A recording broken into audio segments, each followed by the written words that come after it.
स्पष्ट है हम अपने संस्कारों को समाप्त करने के लिए पुरुषार्थ की ओर हमारे कदम बढ़ते हैं तो निश्चित रूप से वह अनंतकालीन संस्कार भी हमारे एक क्षण में समाप्त कर सकते हैं, करना चाहें तो।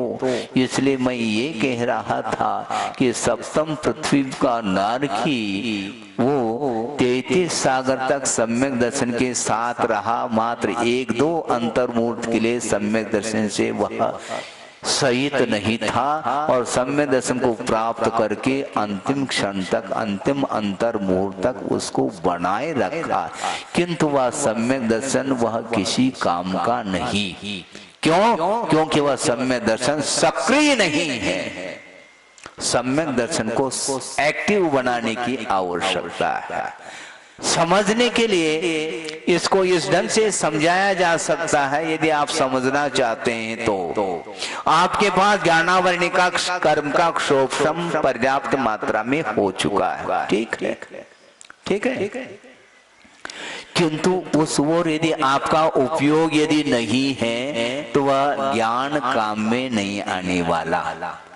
क्योंकि आप तत्व सूत्र में पढ़ करके आए हैं लब्धि उपयोगो भावेंद्रियम, लब्धि और उपयोग के रूप में भावेंद्रिय के 2 भेद किए हैं। ज्ञानावरणी कर्म के क्षोभम का नाम लब्धि है और उस लब्धि को निमित्त बना करके पदार्थ को जानने के लिए जो उद्यमशील हो जाता है उसका नाम उपयोग माना जाता है। जब तक आपका उपयोग पदार्थ को जानने के लिए सक्रिय नहीं होगा आपका उपयोग, तब तक पदार्थ का ज्ञान संभव नहीं है। आप शयन कर रहे हैं, आपका ज्ञान समाप्त हो गया क्या? बोलो बोलो, ज्ञान है क्या? नहीं, अरे क्यों नहीं महाराज? जिसने गोमरसार पढ़ा है, जीवकार खंड कर्मकांड पढ़ा है, राजवार्तिक आदि का भी अध्ययन किया है और वह शयन कर रहा है, मान लो उस समय ज्ञान लुप्त हो गया क्या? लुप्त नहीं हुआ, किंतु काम में आ रहा है क्या? काम में भी नहीं आ रहा है। इसलिए क्योंकि अजागृत अवस्था है। अजागृत अवस्था में, सुप्त अवस्था में ज्ञान काम में नहीं आता, क्षोभम बना रहता। तो जिस प्रकार ज्ञान की क्षोभम की दशा है, लगभग वही दशा वहां पर सम्यक दर्शन की हो रही है सप्तम पृथ्वी में। तभी तो वह 33 सागर तक सम्यक दर्शन के साथ रहते हुए भी वह तिर्यंछायु का बंद क्यों कर रहा है, यह प्रश्न चिन्ह है। इसी को बोलते हैं वासन कालोद निबेन, ये वासना काल है, संस्कार समाप्त नहीं होते और वह तिर्यंच आयु का बंद करके क्रूर तिर्यंच हो जाता है और पुनः वहां से उस पर्याय को पूर्ण करके पुनः सप्तम पृथ्वी आदि चला जाता है। ये कर्म सिद्धांत आप जानते नहीं है क्या? तो क्या अर्थ है?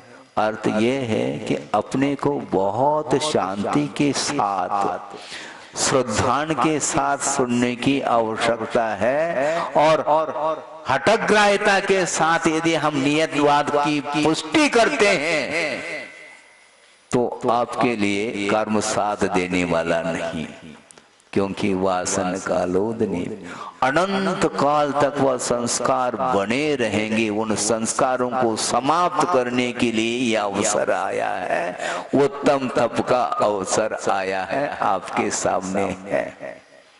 क्या करना चाहो महाराज? को समझ में बात नहीं आ रही। अनंत भव तक वो संस्कार बने रह सकते हैं, ये ध्यान रखो। मान लो किसी के साथ आपका अनमन हो गया है? तो उस समय क्रोध आ गया, कोई भी निमित्त ऐसा जुड़ गया और आपके अनुकूल कोई बात नहीं हुई और आपको क्रोध आ गया मान लो, फिर बाद में आपने क्षमा भी मांगी है, ठीक है, किंतु वह तीव्र यदि संक्लेश परिणामों को लेकर के अपने किसी के ऊपर क्रोध किया है तो उसके संस्कार ओम शांति, क्योंकि वह अनंतानंदे के रूप में यदि क्रोध का उदय आया है मान लो, फिर उसके संस्कार आप हाथ मलते रहो, कुछ नहीं होने वाला। इसलिए बहुत सावधानी की आवश्यकता है। क्रोध करने के लिए नहीं कहा जा रहा है, किंतु क्रोध का उदय आता है उस समय होश हवास यदि खो जाएंगे तो निश्चित रूप से आपका सम्य दर्शन है क्या नहीं है भगवान ही जान पाएंगे उसको।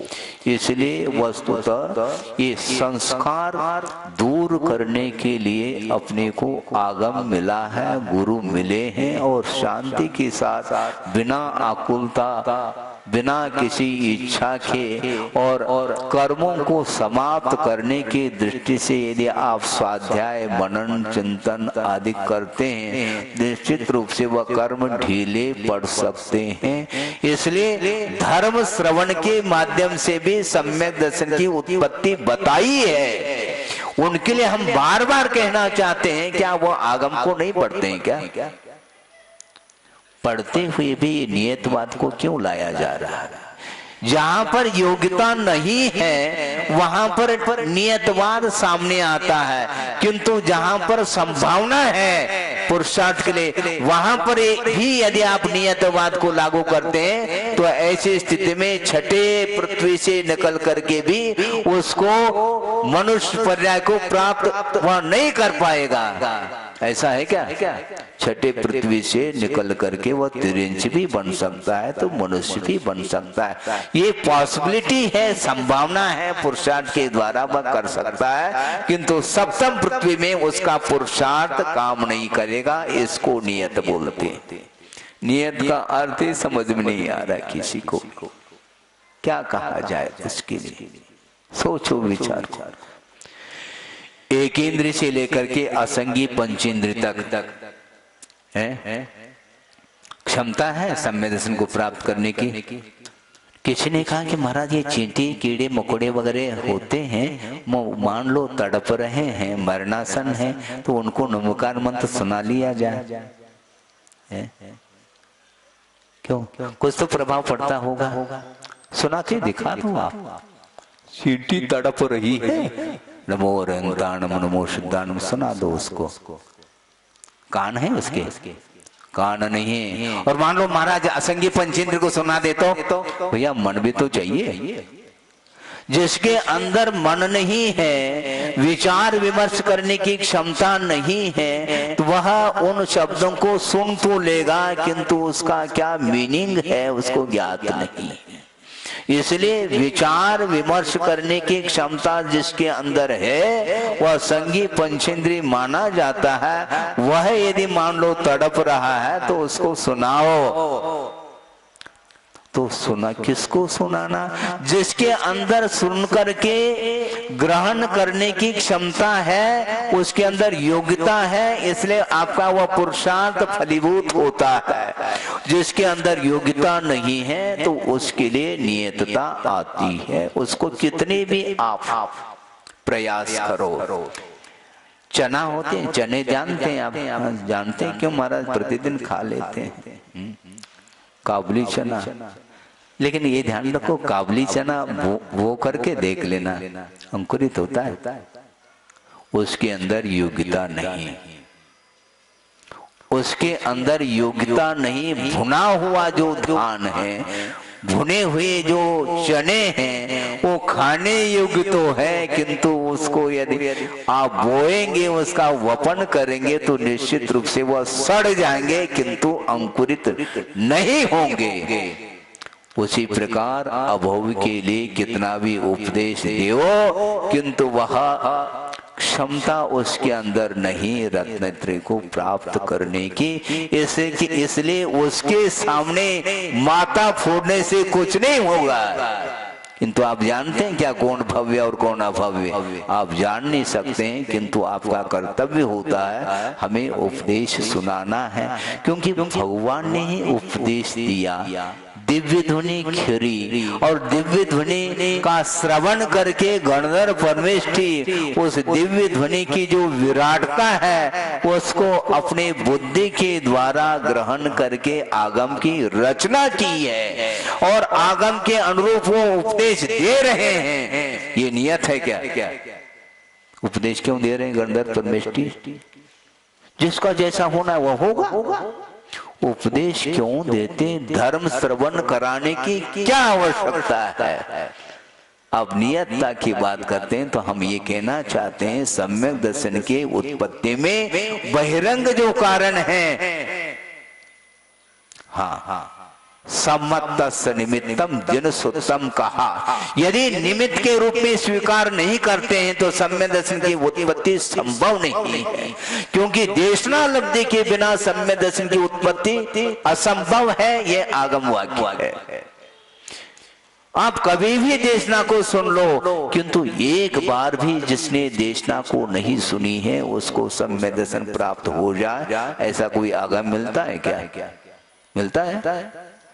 बिना देशना लब्धि के, हाँ ये ठीक है, बिना धर्म श्रवण के भी पूर्व में जिसने धर्म श्रवण किया था और वर्तमान में उसको धर्म श्रवण कराने की आवश्यकता नहीं पड़ रही है, और जिन बिंब दर्शन जाति स्मरण आदि के माध्यम से भी वह सम्यक दर्शन को उपलब्ध कर लेता है, किंतु परंपरा से देखेंगे तो वह देशना लब्धि को स्वीकार करना पड़ेगा। इसलिए बिना देशना के सम्यक दर्शन की उत्पत्ति संभव नहीं है।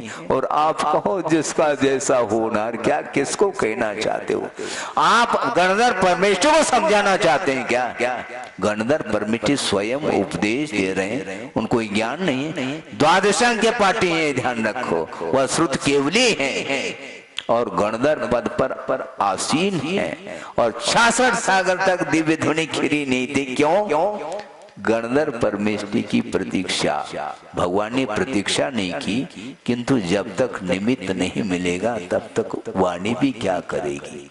उस वाणी को झेलने की क्षमता जिसके अंदर नहीं है, इसलिए दिव्य ध्वनि नहीं गिरी। इस प्रकार वर्णन मिलता है। इसमें और क्या क्या रहस्य हम नहीं कहना चाहते हैं, हमें ज्ञात है, किंतु अर्थ यह है कि दिव्य ध्वनि काम कर रही है और उसका दिव्य ध्वनि का अनुपान करके ही गणधर परमेश्वर ने द्वादशांग की रचना की है, और द्वादशांग का आधार लेकर के वो उपदेश दे रहे हैं। उपदेश देने की क्या आवश्यकता थी यदि नियतता होती है तो? इसलिए नियत और अनियत दोनों पक्ष को सामने रखना पड़ेगा। अपनी आप अर्थ नहीं निकाल सकोगी। हाँ, जिसके अंदर योग्यता नहीं है वो एक अलग नियतता है। जैसे हमने उदाहरण के रूप में रखा, सप्तम पृथ्वी का नारकी कभी भी तिर्यंच नहीं हो सकता, ये नियत है। और नारकी मर करके नारकी नहीं हो सकता, यह भी नियत है। नारकी मर करके देव नहीं, पर देव पर्याय को प्राप्त नहीं कर सकता, यह भी नियत है। देव मर करके देव पर्याय को प्राप्त नहीं कर सकता, यह भी नियत है। और देव मर करके नारकी नहीं हो सकता, यह भी नियत है। किंतु देव मर करके मनुष्य नहीं हो सकता, ये नियत है क्या? नियत का समझ में आ रहा है क्या? नहीं। देव मर करके मनुष्य नहीं हो सकता, ये नियत है क्या? नहीं। वह देव मर करके मनुष्य भी हो सकता है और एक इंद्रिय पर्याय को भी प्राप्त कर सकता है, जैसे पहले दूसरे, जहां तक मुझे स्मरण है। अब सोचो, यदि सब कुछ नियत होता तो सारे देव एक इंद्रिय होना चाहिए। मंजूर है आपको?